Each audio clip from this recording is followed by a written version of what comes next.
하나님의 심판에 관한 말씀입니다. 이 심판에 관한 말씀은 참 어렵고 또 무섭습니다. 또 무거운 말씀입니다. 그럼에도 불구하고 우리가 이 말씀을 묵상하는 이유는 모든 교회가 고백하는 사도신경의 고백이 있어요. 하늘에 오르사 하나님 우편에 앉아 계시다가 저리로서 그곳으로부터 산자와 죽은 자를 심판하러 오시리라 그러잖아요.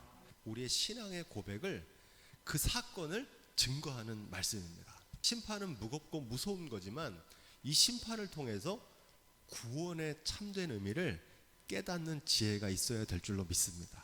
죽음을 통해 삶을 보고 심판을 통해서 구원을 보는 거예요. 그런 맥락에서 이제 오늘 말씀을 읽으려고 하는데, 혹시 퍼펙트 스톰이라고 들어보셨어요? 세계 경제 협력체를 대표하는 분이 지금 세상에 이 퍼펙트 스톰은 폭풍이거든요. 거대한 폭풍이 온다는 거예요.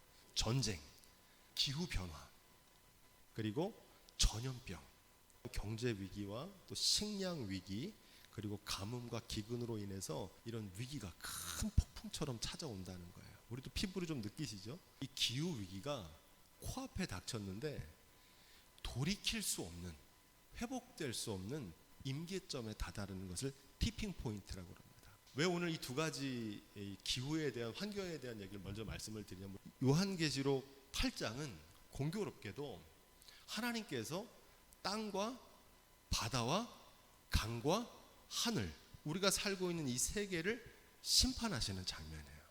7절부터 땅의 3분의 1이 타서 사위고, 불살랐다는 거거든요. 수목의 3분의 1도 타서 사위고, 각종 푸른 풀도 타서 사위더라. 하나님께서 세상을 아름답게 창조하셨잖아요. 이제 하나님께서 그 아름답게 지으신 세상을 친히 심판하시는 겁니다. 근데 사실은 하나님이 심판하시는 것 같지만 심판하시는 게 아니라 인간들이 심판을 자초한 거예요. 이 기후 위기가 온 이유를 과학자들은 뭐라고 얘기하냐면, 지구가 참을 만큼 참았다, 이렇게 얘기합니다. 불과 50년 만에 급격하게 지구의 기온이 상승하면서 이런 위기가 극심해졌습니다. 하나님께서 우리에게 만물을 다 주시면서 뭐라고 그랬습니까? 생육하고 번성하라, 땅에 충만하라, 만물을 다스리라 그러잖아요. 다스리라 그랬더니, 이게 만물이 다 내 거구나. 그래가지고 자기가 막 주인처럼 만물을 마음대로 정복하고 약탈하고 파괴하고 개발과 성장과 내 욕심을 차린다는 미명에 자연을 극심하게 망가뜨리는 거예요. 주인이 아니라 우리를 뭘로 부르셨습니까? 청지기로 부르셨거든요. 그래서 관리하고 잘 가꾸라는 겁니다. 그게 청지기 정신이잖아요. 그렇게 세상을 인간들에게 맡기셨는데 하나님의 것이라는 것을 잊어버리고 내 것이라고 생각하고 그걸 마구 개발한 거예요. 그래서 사용 설명서대로 써야 되는데 지 멋대로 한 겁니다. 그래서 이 위기를 만들어 놓은 겁니다. 심판은 주인 되신 하나님이 다시 세상을 통치하시고 회복시키는 과정입니다. 오늘 본문에 나오는 땅과 바다, 강과 하늘의 3분의 1만 심판하시잖아요. 그죠? 왜 하나님께서는 단번에 세상을 심판하지 않으시고 7인, 그리고 7 나팔, 7 대접, 이렇게 점진적으로 심판하시느냐? 그 이유가 중요합니다. 심판의 목적은 세상을 멸망하려는 게 아니라 세상을 구원하기를 원하시는 줄로 믿습니다. 여기 복음이 있어요. 죽이려는 게 아니라 살리려고 그러는 거예요.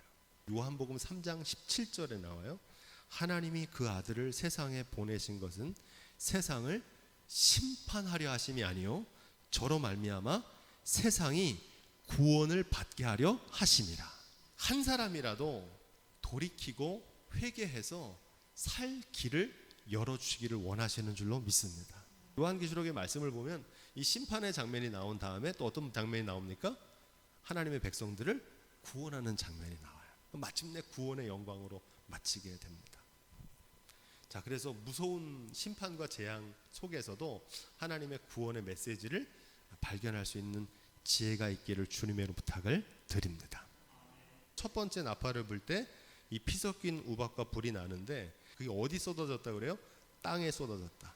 땅에 거하는 자들이 의지하며 살던 땅을 심판하시는 겁니다. 땅의 주관자가 누구라는 겁니까? 하나님이시라는 거예요. 우리가 물질을 의지하며 살다가 물질을 잃어버릴 때 깨닫게 되잖아요. 물질의 주관자가 하나님이시구나. 창세기에서 아담이 범죄했을 때, 에덴 동산에서 범죄했을 때 뭐가 저주를 받습니까? 죄는 아담이 저질렀는데 땅이 저주를 받잖아요. 땅이 엉겅퀴와 가시덤불을 내잖아요. 그것처럼 그 땅을 하나님 심판하시는 겁니다. 땅의 3분의 1이 타서 불살라지고 나무와 풀도 불에 타서 불살라지는데 참 무서운 장면이잖아요. 그런데 이게 우리가 최근에도 봤어요. 울진 산불 보셨죠? 2020년도에 호주 산불 기억하시죠? 지금도 전 세계가 갑자기 우연히 산불이 막 일어나는 게 아니라 지구온난화로 인해서 산불이 막 자주 벌어지는 겁니다. 성경에 보면은 열매 맺지 못하는 포도나무 가지를 모아다가 아낌없이 찍어서 불에 던지시겠다 그러잖아요. 그 장면이 이루어지고 있는 거예요. 말라기 4장 1절에서 이렇게 얘기합니다. 만군의 여호와가 이르노라 보라 극렬한 풀무불 같은 날이 이르리니 교만한 자와 악을 행하는 자는 다 촉에 같을 것이라. 그러니까 지금 여기 나오는 요한계시록 말씀은 처음 나오는 게 아니라 구약의 예언자들이 예언했던 말씀이 지금 이루어지고 있는 거예요. 베드로후서 3장 10절로 12절. 그러나 주의 날이 도적같이 오리니 그날에는 하늘이 큰 소리로 떠나가고 체질이 뜨거운 불에 풀어지고 땅과 그 중에 있는 모든 일이 드러나리로다. 이 모든 것이 이렇게 풀어지리니 너희가 어떤 사람이 되어야 마땅하뇨? 거룩한 행실과 경건함으로 하나님의 날이 임하기를 바라보고 간절히 사모하라. 그날에 하늘이 불에 타서 풀어지고 체질이 뜨거운 불에 녹아지려니와 우리는 그의 약속대로 의에 거하는 바 새 하늘과 새 땅을 바라보도다. 아멘. 그러니까 사도 베드로도 불로 세상을 심판하시는 말씀을 이미 하셨어요. 그런데 100년 전만 해도 이 말씀을 해석하기가 어려웠어요. 왜냐하면 아무리 큰 불이 있어도 어떻게 세상을 다 태울 수 있냐. 100년 전만 해도 상상을 못했어요. 하지만 지금 이 말씀은 우리는 눈앞에 보고 있잖아요. 핵 전쟁이 벌어지면 이 말씀이 지금 이루어질 수 있는 시대를 우리가 살고 있어요. 우리 눈앞에 와 있어요. 중요한 거는 우리가 살고 있는 이 세상도 영원하지 않고 끝나는 날이 있다는 겁니다. 우리의 개인의 인생도 그렇죠. 시편은 뭐라고 얘기합니까? 인생은 그날이 뭐와 같다 그래요? 풀과 같고 들의 꽃과 같다 그러잖아요. 인생은 그렇다는 거예요. 인생만 그런 게 아니라 세상도 영원할 것 같잖아요. 하지만 끝나는 날이 있어요. 그래서 낙심하고 절망할 게 아니라 그 끝나는 날을 생각하며 오늘을 의미 있고 가치 있게 살아야 된다는 거예요. 그게 성경이 말하는 심판에 관한 지혜의 말씀입니다. 8절 9절 불붙는 큰 산과 같은 것이 하늘에서 떨어졌다고 하는데 그게 뭔지는 몰라요. 이게 어디에 떨어졌다는 겁니까? 바다에 던져졌다는 거예요. 바다는 땅과 더불어서 우리 인류의 삶의 기반이 되는 곳입니다. 이 바다의 3분의 1이 피가 되고 생명을 가진 바다 생물의 3분의 1이 죽고 배들의 3분의 1도 깨지는 그런 모습이 재앙으로 나타나게 됩니다. 이 두 번째 재앙도 우리의 눈앞에 현실로 다가오고 있습니다. 인류가 스스로 멸종의 길을 걷고 있다는 증거가 이 바다에서 나오는데 이산화탄소의 증가로 바다가 산성화된다 그래요. 지금 이미 많이 진행됐다 그래요. 산성화돼 가지고 산호초, 해조류, 어패류 가장 기본적인 플랑크톤 같은 것들이 죽는 겁니다. 그러다 보니까 먹이 사슬로 다 바다가 해양 자원이 연결되어 있는데 이게 다 깨져버리는 겁니다. 또 하나 사람들이 고기를 잡는데 필요한 만큼 이렇게 잡으면 되는데 남획을 하는 거예요. 남획. 씨를 말리는 거예요. 이걸 피부로 와닿아야 되는데 이거 안 와닿아요. 어떤 거냐면 과학자들은 뭐라고 얘기하냐면 개구리를 물에다가 이렇게 넣고 물을 점점 서서히 데우면 개구리가 자기가 죽는지도 모르고 하다가 삶아져 버리잖아요. 지금 우리가 그런 상황이에요. 바다의 피해가 막 벌어지는데 그걸 인식을 못하는 거예요. 10절로 11절 말씀. 세 번째 나팔을 천사가 불 때 횃불 같이 타는 큰 별이 하늘에 떨어집니다. 근데 그게 뭔지는 몰라요. 강들과 물샘, 물의 근원에 떨어지는 겁니다. 강에 떨어진 거죠. 강은 여러분 잘 아신 대로 인류 문화가 발전했던 것이 강을 중심으로 발전했습니다. 그 생명의 근원이 되는 삶의 기반에 심판이 떨어지는 겁니다. 그런데 이 별의 이름이 쑥이라고 그래요. 쑥. 이 쑥은 성경에 인진이라고도 번역되고 쓴 쑥이라고도 하는데 재앙과 고난과 저주를 뜻합니다. 아모스 5장 7절로 9절, 이걸 메시지 성경으로 번역하면 이렇게 되어 있어요. 정의에 초를 치고 의를 짓밟아 누더기로 만드는 너희에게 화가 있으리라. 너희가 사는 곳이 어떤 곳인지 알기나 하느냐. 너희는 하나님이 별들을 흩뿌려 놓으신 우주, 하나님이 아침마다 깨우시고 밤마다 잠들게 하시는 세상에 살고 있다. 하나님은 바다에서 물을 퍼내어 땅에 마실 물을 주시고 하나님께서는 이 모든 일을 행하신다. 손쉽게 만들어내신 것처럼 그분은 손쉽게 이 모든 것을 멸하실 수도 있다. 이 거대하고 경이로운 세계를 단숨에 폐허가 되게 하실 수도 있다. 인류를 위협하는 또 다른 위협이 기후재앙과 더불어서 제가 핵 위험이라고 말씀드렸잖아요. 이 핵전쟁의 위협은 아까 이미 말씀드렸고요. 핵전쟁만큼 위험한 게 있는데 그게 뭐냐면 핵발전소입니다. 통제할 수 없는 불이라고 그럽니다. 꺼지지 않는 불. 완벽하게 통제할 수 없는 불인 거예요. 그럼 어떤 일이 벌어지냐면 수습할 수 없는 재앙이 벌어지는 거예요. 그 대표적인 예가 뭡니까?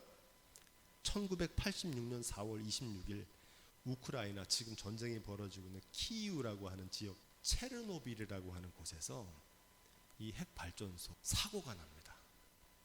그래서 그 지역이 완전히 피폭이 됩니다. 그런데 그 지역에 가면 지금도 검은 옷을 입은 천사가 나팔을 부는 동상을 세워놨습니다. 이게 세 번째 나팔을 부는 천사의 모습이거든요. 실제로 체르노빌이라고 하는 단어의 뜻은 영어로 번역하면 쓴 쑥이에요. 방사능이 누출되고 오염되면요, 거기서 살질 못해요, 사람들이. 지금 인류 역사상 가장 큰 재앙이 체르노빌 사건이에요. 이게 먼 얘기가 아니라 일본에서도 얼마 전에 벌어졌잖아요. 2011년 3월 11일에 후쿠시마에 있는 일본 최대 원자력 발전소가 해양 지진의 영향으로 파괴됩니다. 그래서 어떻게 됐어요? 원자로에 있던 오염물질이 유출되고 방사능 피폭으로 인한 고통을 당하게 됩니다. 우리나라에 핵발전소 몇 개 정도 있을 것 같으세요? 뭐 러시아 얘기가 아닙니다. 지금 중단됐던 고리 원자로를 다시 가동한다 그러잖아요. 그죠? 지금 그 위기 속에 살고 있는 거예요, 우리가 지금. 12절 말씀. 땅과 바다 그리고 강, 우리의 모든 삶의 기반에 이어서 하늘에 있는 해와 달과 별들에 임하는 재앙입니다. 요엘서 2장 30절로 31절은 이렇게 말합니다. 내가 이적을 하늘과 땅에 베풀리니 곧 피와 불과 연기 기둥이라. 여호와의 크고 두려운 날이 이르기 전에, 한번 따라해 볼까요? 해가 어두워지고 달이 핏빛같이 변하려니와 누구든지 여호와의 이름을 부르는 자는 구원을 얻으리라. 아멘. 이 말씀을 사도행전에서 사도 베드로도 설교할 때 인용하잖아요. 요엘 말씀을. 그래서 해가 변하고 달이 변하고 하지만 누구든지 주의 이름을 부르는 자는 구원을 얻게 될 거다. 예수님도 종말에 대한 예언을 누가복음 21장에 하시면서 이렇게 말씀하셨어요. 1월 성신에는 징조가 있겠고 땅에서는 민족들이 바다와 파도에 오는 소를 인하여 혼란 중에 곤고하리라. 사람들이 세상에 임할 일을 생각하고 무서워함으로 기절하리니 이는 하늘의 권능들이 흔들리겠습니다. 그때 사람들이 인자가 구름을 타고 능력과 큰 영광으로 오는 것을 보리라. 이런 일이 되기를 시작하거든 일어나 머리를 들라. 따라해 보겠습니다. 너희의 구속이 가까웠느니라. 아멘. 이 말씀이 중요해요. 이런 세상의 징조가 나타날 때 사람들은 사실 이건 두려워할 일이 아닙니다. 올 게 온 거예요. 우리의 구원, 구속을 바라보라는 거예요. 개인의 죽음도 마찬가지입니다. 믿지 않는 사람들에게는 죽음이 세상의 모든 것을 다 무너지는 슬픔과 절망의 날이지만 우리는 이 땅에서는 눈을 감지만 고대하고 바라보던 영원한 천국 하나님의 품에서 눈을 뜨는 구원과 영생이 시작되는 날인 줄로 믿습니다. 그래서 세상에 너무 연연하며 살면 안 된다는 거예요. 지금 이 메시지는 우리에게 맡겨진 청지기로 잘 감당할 뿐이지, 내가 주인 노릇하면서 내 마음대로 막 탐욕을 가지고 이걸 개발하고 세상이 막 망가뜨리고, 문제는 뭡니까? 사람이 이산화탄소를 발생하게 되잖아요. 자동차도 타야 되고 또 먹어야 되고 활동해야 되고 개발해야 되고. 문제는 뭐냐면 이걸 과욕으로 하는 거예요. 자기가 안 살 집을 막 지어요. 그러니까 문제가 생기는 거잖아요. 자기가 못 먹을 걸 막 생산하는 거예요. 대량 생산, 대량 소비. 최근 50년, 100년 동안 사는 인류보다 더 풍요로운 인류는 인류 역사상 없었어요. 2000년 전에 어떤 왕보다도 지금 오늘날 현대인들이 더 잘 살아요. 더 건강하고 더 부자예요. 근데도 부족하대요. 그때 왕들이 먹는 사내지미보다 더 먹어요. 풍요롭게 살아요. 그러니까 안 걸려도 되는 질환도 겪게 되고, 그런 모든 재앙들이 인간의 탐욕으로 온 거잖아요. 그걸 볼 수 있는 눈이 열려지기를 주님으로 부탁을 드립니다. 하나님 그걸 심판하시는 거예요. 심판받아도 싸요. 저를 포함해서. 너무 무분별하게 사는 거예요. 하나님이 주신 이 자연 만물을 귀하게 여기지 못하고 불의한 청지기로 살았던 거예요. 하지만 중요한 것은 여호와의 이 날은 심판의 날이자 동시에 구원의 날인 줄로 믿습니다. 그래서 그 날을 준비하며 살아야 되는 거예요. 지금이라도 뉘우치고 돌이켜서. 13절 마지막 절입니다. 13절 시작. 내가 또 보고 들으니 공중에 날아가는 독수리가 큰 소리로 이르되 땅에 거하는 자들에게 화가 있으리로다. 이 외에도 새 천사의 불 나팔 소리로 인함이로다. 아멘. 공중에 날아가는 독수리가 화화화 이렇게 얘기를 하는데, 이 공중에 날아가는 독수리는 뭐냐? 하나님의 심판을 수행하는 네 생물 가운데 하나입니다. 계시록 4장 7절에 보면 그 첫째 생물은 사자 같고, 그 둘째 생물은 송아지 같고, 그 셋째 생물은 얼굴이 사람 같고, 그 넷째 생물은 날아가는 독수리 같은데, 이렇게 얘기합니다. 이 네 생물이 뭔지 우리가 이미 배웠죠.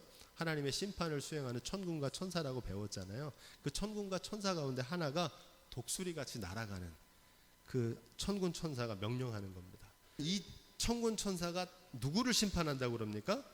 땅에 거하는 자들에게 말한다. 아까 우리가 살펴봤잖아요. 땅에 거하는 자들, 땅에 속한 자들, 땅을 의지하며 사는 사람들을 심판하는 겁니다.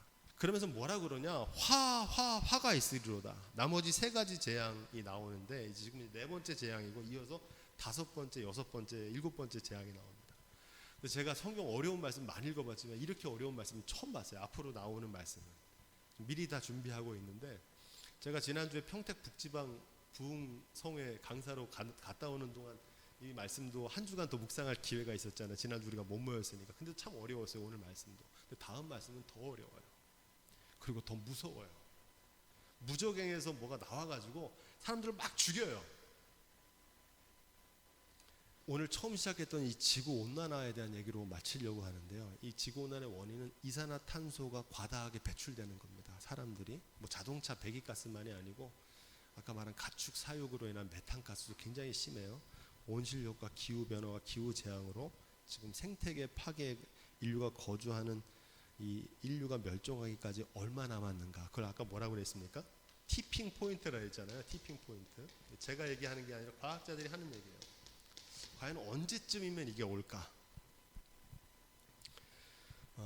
이구동성으로 8년 정도 남았다 그래요. 8년 안에 탄소 중립, 지금 우리가 쓰는 탄소량을 줄이지 않으면 지구의 평균 온도가 급격하게 올라간다는 겁니다. 현재 상태로 이산화탄소를 계속 배출하면 지구 평균 온도가 1.5도를 넘는 순간 임계점을 넘게 되면 되돌릴 수 없는 상황, 티핑 포인트가 온다는 거예요. 그게 8년 정도 남았다 그래요. 이게 3도 이상 되면은 과학자들이 뭐라고 그러냐면 이렇게 표현합니다. 생지옥이 될 거라는 거예요. 우리가 살고 있는 지구가. 지금 이제 이어지는 재앙은 지금 그 재앙인 것 같아요. 제가 볼 때. 안타깝지만 돌이킬 기미가 보이질 않습니다. 지금 1988년도에 나온 얘기거든요. 지금 제가 말씀드린 과학자들의 예견이 지구 온도가 상승하고 있고 이대로 계속했다가는 벌써 20년 전이잖아요. 개선의 여지가 없어요. 지금 우리나라도 뭐 탄소 중립 캠페인 하잖아요. 선언적인 얘기일 뿐이에요. 실제로 아무 변화를 주지 않아요. 탄소는 계속 생산하고 계속 그냥 뭐 공장들 돌아가고 사람들은 자기 하던 대로 소비 쓰고 싶은 거 다 쓰고 누가 뭐 지금 변화하는 게 있습니까? 그냥 이대로 가는 거예요. 그냥 이렇게.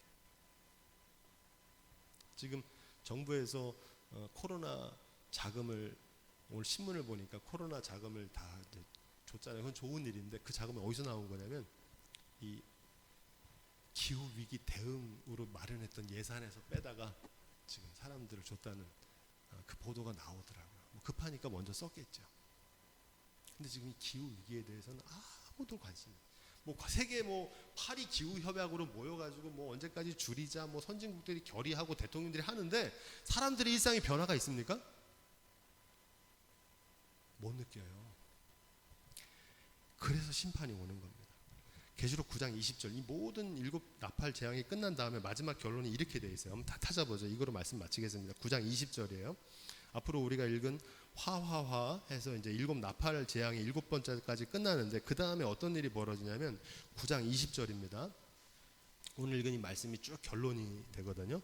9장 20절 쭉 읽어보겠습니다. 시작. 이 재앙에 죽지 않고 남은 사람들은 그 손으로 행하는 일을 회개치 아니하고 오히려 여러 귀신과 또는 보거나 듣거나 다니거나 하지 못하는 금, 은, 동과 목석의 우상에게 절하고 21절 또 그 살인과 복술과 음행과 도적질을 회개치 아니하더라. 아멘. 이 말씀이 기가 막힌 얘기예요. 이 7 나팔의 재앙을 맞고도 회개했다는 겁니까? 안 했다는 겁니까? 회개 안 했다는 얘기예요. 애굽의 바로왕이 10가지 재앙을 얻어맞는 동안 회개했습니까? 안 했습니까? 안 했잖아요. 다시 마음이 완강해지고 그때는 잠깐 이랬다가 코로나가 오니까 잠깐 겸손해졌다가 또 괜찮아지면 또 다시 옛날 모습으로 돌아가고 이 7 나팔 무서운 재앙 3분의 1씩 뭐 불이 땅에 떨어지고 뭐 불타고 이런 거 바다가 막 어려워 이걸 다 겪고도 다시 예전의 모습으로 돌아가는 거 회개치 않았다는 거예요. 인류의 멸종과 멸망의 원인은 하나님의 사랑이 부족해서가 아니고 돌이켜 회개하지 않기 때문입니다. 이 말씀을 먼 미래에 전 큰 지구에 대한 말씀으로 적용할 게 아니라 우리의 개인의 삶에서도 하나님 앞에서 빨리 돌이켜 회개할 수 있는 지혜가 있길 주님의 부탁을 드립니다. 내일 주님이 오시더라도 부끄럽지 않는 오늘 하루의 삶을 은혜로 감사로 사랑하며 하나님 말씀대로 준행하며 살아가는 언제 주님이 오시더라도 주여 어서 오시옵소서 오늘 하루를 의미 있고 가치 있게 살아가는 저와 여러분들이 다 되시기를 주님으로 축원드립니다.